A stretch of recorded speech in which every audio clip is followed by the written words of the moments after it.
Pertanyaan ketiga. Hal nastaghni bil Qur'ani anil hadisi. Hal nastaghni, apakah kita nastaghni? Istaghna itu merasa cukup.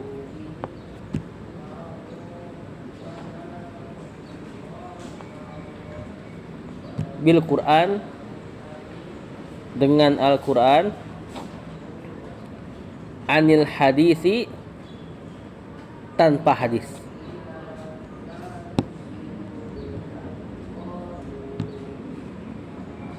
Maksudnya cukup gak sih kita Quran doang, gak usah pakai hadis? Nah, apa jawabannya? Kata penulis, la nastaghni bil Qur'ani anil hadis. Kita tidak mencukupkan diri dengan Al-Quran saja tanpa hadis. Qala Allah Ta'ala, Allah Ta'ala katakan, wa anzalna ilaika dzikra litubayyina lin-nasi ma nuzzila ilaihim. Perhatikan. Dan anzalna, kami telah menurunkan, ilaika, kepada engkau, az-zikr. Az-zikrnya jangan terjemah itu. Litubayyina lin-nasi, supaya engkau menjelaskan. Tubayyin, supaya engkau menjelaskan. Linnas, bagi orang, bagi manusia. Menjelaskan apa? Ma nuzzila ilaihim, apa-apa yang diturunkan kepada mereka. Apa yang diturunkan kepada mereka? Berarti az-zikra sini apa? Al-Quran juga. Gimana? Hadis. Luar biasa nih. Nah, tadi makanya Anda bilang tadi, yang diturunkan oleh Allah untuk diamalkan bukan cuma Quran, bahkan hadis juga. Pas banget lagi beliau bawa ini nih. Berarti hadis wahyu gak dari Allah? Wahyu. Yakni kalau hadisnya hadis qudsi, jelas wahyu. Hadis qudsi itu seperti Rasul mengatakan qala Allah Ta'ala. Misalnya apa? Hadis qudsi misalnya apa? Qala Allah Ta'ala, inni haramtu dzulma ala nafsi. Allah mengatakan, aku mengharamkan kezaliman atas diriku, dan seterusnya. Ini perkataan Allah yang tidak masuk ke Quran. Ini hadis qudsi namanya. Firman Allah bukan? Firman Allah. Al-Quran firman Allah. Hadis Nabi perkataan Rasul. Kalau hadis qudsi firman Allah. Tapi hadis Nabi juga seluruh perkataan Rasul dijaga sama Allah. Kata Allah, wa ma yantiku anil hawa. Muhammad tidak berbicara dengan hawa nafsu. In huwa illa wahyun yuha. Apa artinya? Melainkan yang ia ucapkan adalah wahyu yang diwahyukan.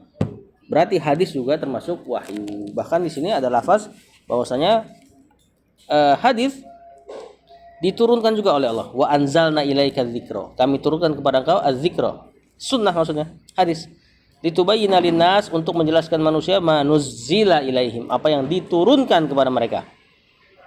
Nah, jelas di sini bahwasanya hadis juga termasuk wahyu yang punya argumen kuat sebagaimana Al-Qur'an.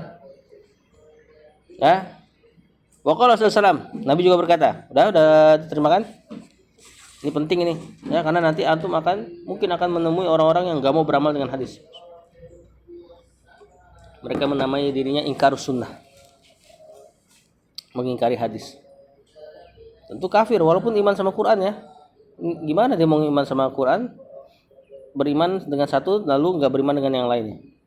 Wa qala sallallahu, ala, ketahuilah, wa inni, sungguh aku, utitu, aku diberikan Al-Qur'ana, aku diberikan Al-Quran, maksudnya diturunkan Al-Quran, wa mislahu, dan yang semisal dengan Al-Quran, ma'ahu, bersama dengan Al-Quran. Jadi itu hu-nya ke Al-Quran semua. Ketahuilah aku diturunkan Al-Quran dan yang semisal dengannya bersamanya. Nya Al-Quran semua. Yang antum tahu dari Rasul SAW, Rasul SAW diturunkan kitab Al-Quran. Lalu ada gak kitab lain yang diturunkan ke Rasul? Kitab lain? Ada gak? Nggak ada kan? Rasul cuma diturunkan kitab Al-Quran. Tapi di sini dikatakan wa mislahu ma'ahu. Rasul juga diturunkan yang semisal dengan Al-Quran. Nah, apa yang semisal dengan Al-Quran tuh? Hadis. Sekali lagi anak katakan, berarti hadis atau sunnah termasuk wahyu yang kita harus beramal dengan dia. Kalau memang valid. Bedanya gitu. Kalau Al-Quran udah pasti perkataan Allah. Kalau hadis ada mungkin perkataan yang diragukan Rasul ngomong kayak gitu. Itu yang kita kenal dengan hadis doif. Hadis doif itu rantai sanatnya mungkin ada orang yang suka lupa, jadi ragu-ragu nih. Ini bisa kemungkinan Rasul ngomong, tapi kemungkinan besarnya Rasul nggak ngomong kayak gitu. Atau di rantai sanatnya, atau rantai sanat kan? Misalnya Ana dengar dari Umar dari antum dari Ustaz Ismail misalnya. Nah, antara Ana dengan Ustaz Ismail misalnya, antum berdua adalah sanatnya. Misalnya salah satu dari antum Ana tahu suka bohong misalnya, maka Ana nggak percaya itu ucapan Ustaz Ismail, paham nggak? Nah, itu disebut dengan hadis doif. Di pembawa hadisnya ada mungkin orang yang kurang kuat hafalan, atau enggak minimal dia sering ngelakuin yang makruh. Jadi kalau ada pembawa hadis ketahuan suka sering ngelakuin yang makruh, itu diturunin derajat hadisnya. Diragukan Rasul ngomong kayak gitu melalui lisan dia. Paham? Nah, kalau sahabat aman. Kalau sahabat aman semua. Kalau misalnya sahabat bawa hadis, maka dipastikan aman. Maksudnya yang setelah sahabat. Kemudian yang ke jadi afwan tambahannya. Jadi yang antum harus beramal dengan hadis adalah hadis yang sahih. Kalau Al-Quran sudah pasti sahih semua. Yang keempat, hal nuqaddimu qawlan ala qawlillahi. Ada qawlihi gak di cetakannya? Haknya dihilangin. Qawlillahi jadinya harusnya. Jadi enggak tanpa huruf ha. Wa rasulihi. Nah, soal keempat, hal nuqaddimu, apakah kita mendahulukan qaulan, perkataan,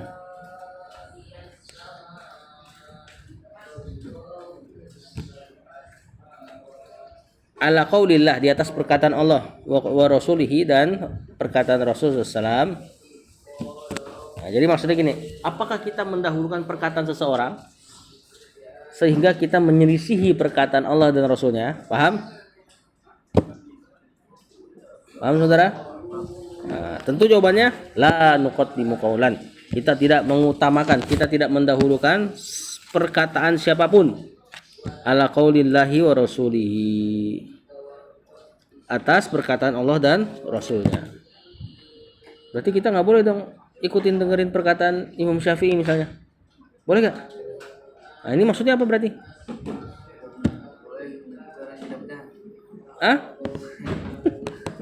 Gimana?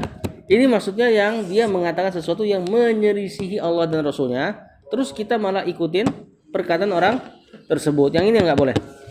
Antum kenapa sih depan banget duduknya, anak nggak bisa ngeliat mukanya jadinya. Liqaulihi ta'ala, karena Allah berkata, perhatikan, ya ayyuhalladzina amanu, wahai orang-orang yang beriman. Allah panggil orang yang beriman. Nah, ciri-ciri orang beriman yang dipanggil Allah ini, lihat, la tuqaddimu baina yadayillahi wa rasulihi. Jangan mengedepankan sesuatu apapun yang menyelisihi Allah dan Rasulnya. Wahai orang-orang yang beriman, jangan mengedepankan sesuatu apapun baina yadai, di depan, di hadapan Allah wa rasulihi, dan Rasulnya. Tentu untuk paham perkataan Allah dan Rasulnya antum butuh alat. Butuh alat untuk memahami Allah, perkataan Allah dan Rasulnya. Apa itu alatnya? Quran. Itu memang perkataannya. Maksudnya yang bisa antum memahami itu, ya bahasa Arab dan sebagainya. Dan paling mudah perkataan ulama. Perkataan ulama udah pasti paham sama perkataan Allah dan Rasulnya. Perhatikan.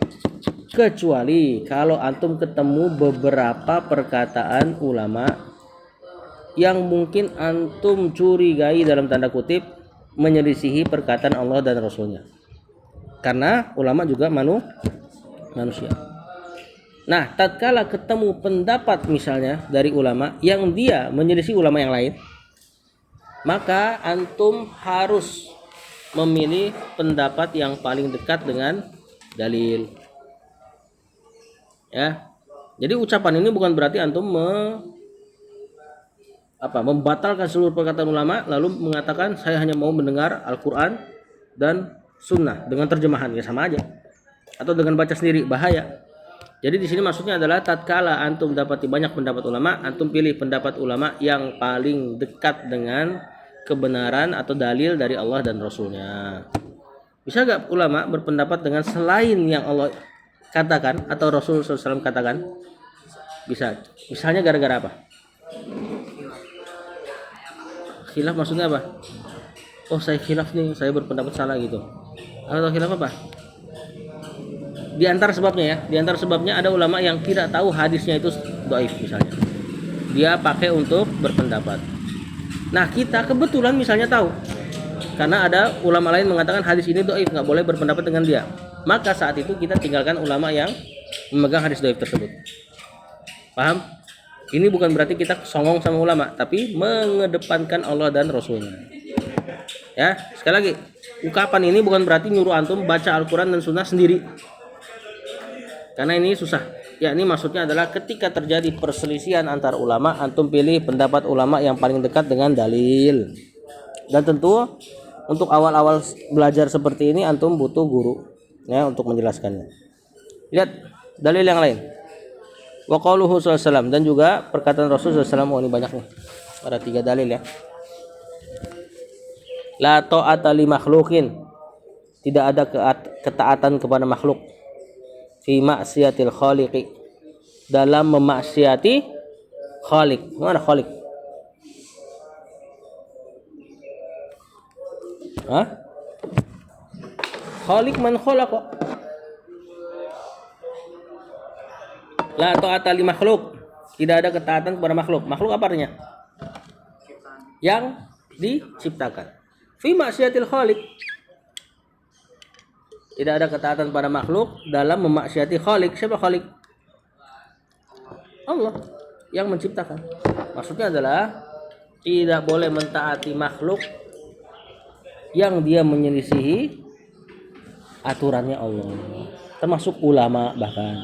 Kalau ada ulama ngajari sesuatu yang antum kebetulan tahu hal tersebut adalah keliru, tidak boleh diikuti. Ya apalagi selain ulama. Misalnya orang tua ngajarin untuk bermaksiat, ya nggak boleh diikuti.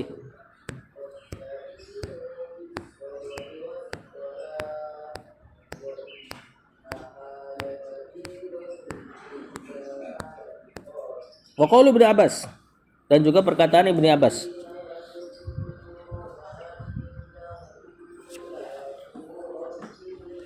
Akhsya, aku takut. Antanzila alaikum hijaratun, aku takut antanzila turun alaikum atas kalian hijaratun batu minas sama, hijarah bahkan batu-batu ya, minas sama dari atas, dari langit. Aku lulakum, aku katakan kepada kalian, qala Rasulullah, berkata Rasul sallallahu alaihi wasallam, wa taquluna, sementara kalian mengatakan qala Abu Bakrin wa Umar, berkata Abu Bakar dan Umar. Ini ada kisahnya. Jadi ada sahabat bertanya kepada Ibnu Abbas. Ibnu Abbas siapa Rasulullah SAW? Teman. Paman. Bukan. Ponakan. Pak, ponakan sih. Bapaknya dia itu sepupunya Rasul. Bapaknya dia omnya Rasul. Berarti Ibnu Abbas sepupu benar. Nah, dan dia alim di antara yang punya banyak ilmu di kalangan para sahabat. Dia pernah ditanya sama murid-muridnya. Wahai Ibnu Abbas, dia bertanya tentang masalah, kalau nggak salah masalah haji. Dijelaskan sama Ibnu Abbas, Rasul berkata begini dan begitu. Yang nanya ngomong kayak gini. Tapi Abu Bakar dan Umar mengatakan begini dan begitu. Dilawan pendapatnya dengan Abu Bakar dan Umar. Abu Bakar dan Umar mulia gak? mulia. Tapi lihat kata Ibnu Abbas, aksya antanzila alaikum hijar. Khawatir aku jatuh batu-batu nih ke atas kalian dari langit. Karena aku mengatakan Rasul berkata begini dan begitu, kalian malah ngomong Abu Bakar dan Umar mengatakan begini dan begitu. Abu Bakar dan Umar, apalagi cuman ustadz kita. Kalau salah ya harus antum tidak boleh ikuti. Ingat, kalau keadaannya antum benar-benar tahu dia salah. Kalau masih ragu-ragu harus cari tahu kebenarannya. Ya apalagi selain ustadz yang lebih punya potensi kesalahan lebih besar. Nah, ana minta antum hafalin ini nih. 5 dalil ini. Dan tentu dalilnya biasa ya, hafalin bahasa Arab dan maknanya. Adapun pertanyaan Syekh cukup bahasa Indonesianya ya. Yang penting antum tahu kalau ana tanya. Tadi ya, apakah kita cukup dengan Al-Qur'an tanpa sunnah? Tentu enggak. Dalilnya 2 tadi. Kemudian apakah kita mendahulukan satu perkataan yang menyelisih Al-Qur'an dan sunnah atau ucapan Allah dan Rasul? Maka tentu enggak boleh. Ya, dalilnya tadi perkataan Allah, perkataan Rasul SAW dan perkataan Ibnu Abbas. Betul, silakan.